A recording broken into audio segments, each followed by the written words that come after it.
These are the men prepared to die to rid Afghanistan of foreign forces. They train high up in the mountains of Laghman province in the east of the country. They're mostly farmers, bound by ideology and determination, but they fight and train like an army. It is extremely rare to get inside the inner circle of any militant group, never mind be given access to their training program. This is what they want the foreigners to see, though. They want to show that they are a fighting force and they're too tough to be taken on. They're well armed and appear to be well funded and claim to have thousands in this area alone.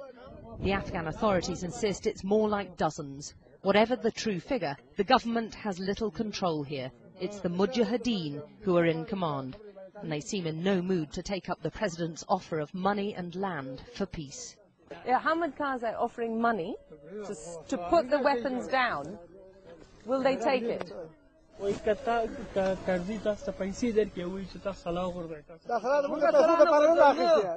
His hands say it all. We didn't come into this for money, he says. We can't be bought. Is there any way that they would be involved in Karzai's government? No. The answer seems a fairly definite negative. By day, the same fighters work in the fields, mostly growing poppies. The money raised will help feed their families, but also fund the war. The cash will buy weapons and more ammunition. Poppies are the main source of income for most of the farmers around here. These are due to be harvested within the next 2 or 3 days. They'll then be sold on to Afghan businesses or business people before being turned into opium and heroin, which eventually ends up on the streets of Europe. There are continual attacks by the foreign forces here to try to root out the militants. The commander's own home was raided just 8 days before we arrived. The militants show me home after home, which has been devastated. They say the victims were not involved in fighting. Here they claim the French forces killed women and children whilst they slept. He says they put bombs under their bodies, so all that was left was their legs. The anger against the foreign forces is fermented by propaganda videos.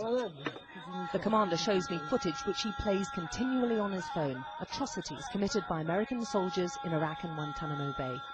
Do these pictures inspire you to go on?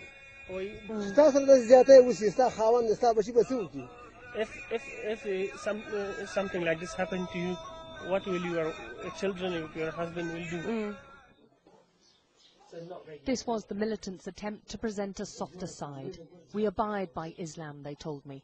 We're just defending our homeland against foreign invaders. And once your military leaves, they kept on saying, then we will lay down our arms and embrace peace.